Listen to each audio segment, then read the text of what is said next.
belépés egy vizsgán, hogy a saját nevedet az ICAO ABC-nek megfelelően legalább 3 másodperc alatt el kell mondani. Akinek ez nem megy, annak kinyitják az ajtót, azt akkor lehet próbálni újra 7500 forintért. Jó? 34 betűs neve van. Az gáz. Ali, valami fénycsíkol, majd stoppol. Jó, maga a Delta guruló úton vagyunk. A gurulóútnak minden gurulóútnak a Feriegyen a szélessége 23 méter, ettől eltér az Alfa 1 gurulóút, ami 19 méter. 747-es mégis ott megy. Tessék? 747-es mégis ott megy. És mi a probléma vele, hogy ott megy? 23 méter széles. Ja, jó. Jó, maga a gurulóút úgy van kialakítva, hogy nappali, illetve éjszakai üzemelésre. Ha nappali üzemelésről beszélünk, akkor a burkolati jelek láthatóak, tőlünk jobbra, illetve balra guruló szélén dupla sárga vonal, ezt úgy hívják, hogy tervviselőfelület. Maga, amin áthajtunk, ez a futópályának a várópontja. Ez a pont, ahol áthajtottunk, ez innentől kezdve toronyengedély köteles. Előttem van a kollégám, aki ügyeletben a Szabó Lajos, ő kísér minket, ugye, mert ő jogosult csak a futópályán bármilyen kommunikációt képezni a toronnyal, és ő engedhet minket a pályára, illetve a torony. Jó, maga most a egyes futópályára hajtunk föl, 3000 méter hosszú. Ez az idősebbik futópályánk, hogy futópályánk, ha elnéztek, most... Nem állhatunk meg! Kávéra? Magia, tudsz egy kicsit lassabban, mert lövik a képet. Jó, maga... Gyertek már, én vagyok beállok. Akkor nem kell elkapkodni, jó? Majd szól a torony, és értünk. Na, szóval középvonal, legyenek ide, jó? Szóval a középvonal, maga a futópályának a szélessége 45 méter hosszú, mint látjátok, burkolati jellel is el van látva, illetve fénytechnikai jellel. Mind a kettő ugye alkalmas IFR megközelítésre is, illetve kategóriás megközelítésre. Maga a futópályának a fénytechnikai rendszer az 900 méter hosszan található, ez az úgynevezett földetérési zóna. A futópálya szélén található a futópályának a szegélyfénye, azokat a szegélyfényeket 45 méterenként, míg a középvonalfényeket 15 méterenként telepítik. Tőlünk balra található ugye a papi, valaki meg fogja nekem válaszolni, hogy mi a papi. Maminak a párja. Maminak a párja, erről van szó. Jó, maga egy vizuális segédeszköz a légijármű hajózó személyzetének, hogy siklópályán van vagy nem, 2 piros, 2 fehér, vagy 4 piros, 4 fehér. 45 méter széles a futópálya, ugye azt elmondtam. Mint látjátok, nem fekete színű a beton, hanem alapvetően fehér, ez a légijárműveknek a futóművéről származó guminyom. Ezeket a guminyomokat egy szab fékhatásmérő autóval ellenőrizzük. Nyári üzemmenetben 1 bár nyomású vízt pumpálunk a mérőkerék alá, és van egy bizonyos érték, ez a 0,47-es érték. Ha ezt az értéket eléri vagy megközelíti, akkor a futópálya úgymond alkalmatlanná válik légijármű fogadására. Ezért a szolgálatunk ezt folyamatosan felügyeli, és amikor egy ilyen 55-ös átlagot elér, akkor automatikusan intézkedik arról, hogy ezt a gumit nagy nyomású gőzborotva segítségével, ez egy gépen van, eltávolítjuk. Mihály előbb mondta, és ez számomra is új volt az az információ, hogy 20 tonna? 25 tonna gumit távolítottak el a két pályáról. Nekem ez új volt ez az információ, megmondom nektek őszintén. Iszonyatos, hogy mi mennyiség gumi található a pályán.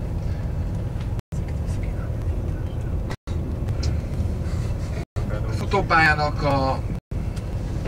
a fénytechnikai berendezése, mint mondtam, alkalmas teljes mértékben. Mint láttátok, fehér színű a futópálya, illetve a guruló úgy különböztethető meg, hogy a futópálya minden egyes fénytechnikai berendezés fehér színnel van ellátva, illetve sárgával vagy pirossal. Ami kék szín, az nem lehet pálya, hanem az alapvetően rögtön gurulóút. Mint látjátok, hogy folyamatosan fogunk haladni a pálya vége felé.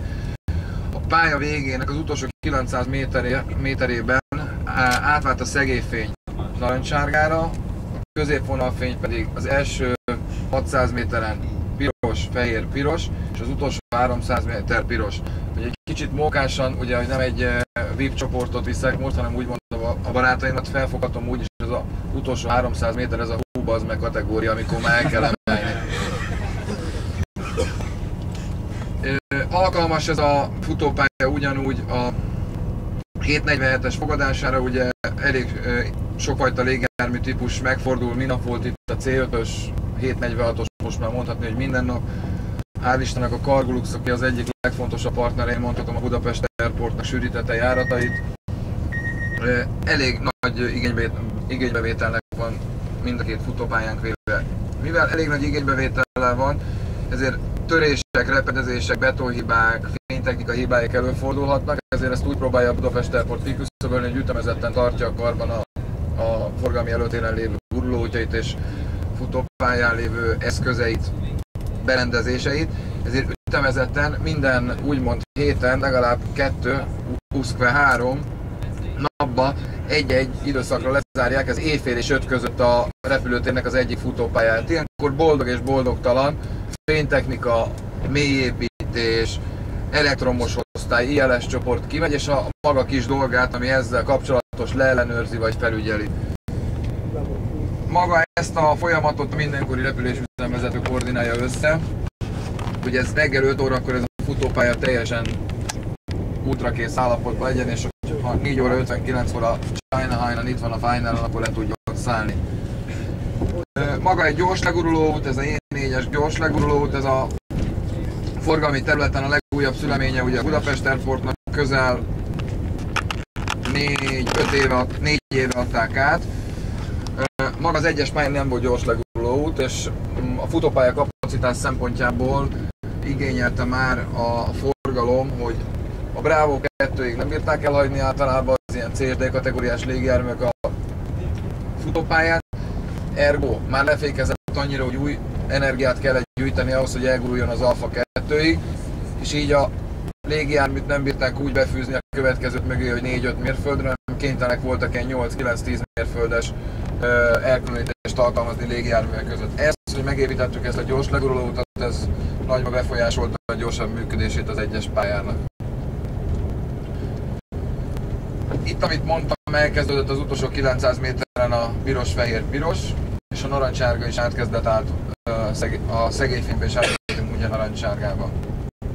Tőlem balra, ha megfordulok nektek jobbra, található 2 darab hangár, az Aeroplexnek a hangárja, illetve a Lufthansa Technik hangárja. Ez a két cég tartózkodik itt Ferihegyen, aki légijármű javításokkal foglalkozik. A Aeroplex inkább 737-es családra van berendezkedve, de boldogan lehet mondani, hogy 2010. január 1-től Airbusra is megvan a szakszolgálati engedélyek és tudnak javítani. Míg a Lufthansa Technik inkább a Lufthansa családból kiindulva inkább a 319-es, 320-as családdal foglalkozik, ergo inkább ők az Airbusszal foglalkoznak. Tőlük balra meg a hajtóművezőhely, ami jelen pillanatban alkalmatlan, mint hajtóművezőhely, de a Budapest Airport a elkövetkező időszakban tervezi ennek a felújítását is, most jelen pillanatban csak tárolásra szolgál.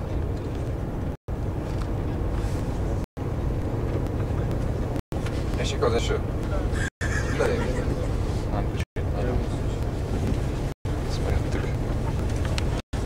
Bele is taposhatom. Torony 337.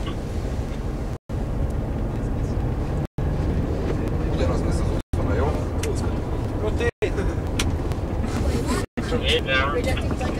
Elfér mellett, tudom. Változás mostantól 100%-ban nedves területünk vannak, fékhatás 5-ös. Na most annyi, hogy itt a kollega mondja, hogy 100% nedves fékhatás 5-ös. Maga a repülés üzemvezetői szolgálat, picit beszéljünk a szakmáról, mert lehet, hogy arról tudok, másról nem. A kollega egy olyan közleményt adott, aki most ügyeletben van, hogy milyen állapotok, nem menjünk be a fénytechnikába. Itt bal. Jó. Adott egy állapotváltozást. Ez, ami állapotváltozást fölött, hogy nedvesek a felületek, ezt automatikusan írja a torony ATIS-ba.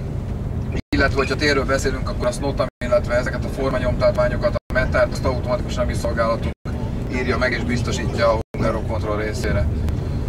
Jó, megyünk most a tűzoltóbázisra. Annyi lenne a kérésem, hogy a tűzoltóbázison most leszállunk, próbáljunk meg kicsit csoportosan egyberendezkedni, és mindenki, ahova én állok, vonal váljon föl, jó? Ez azért fontos, mert lehet, hogy most a tűzoltók nekünk egy bemutatót fognak tartani a kérésemre, de a kérésem, hogy bármelyik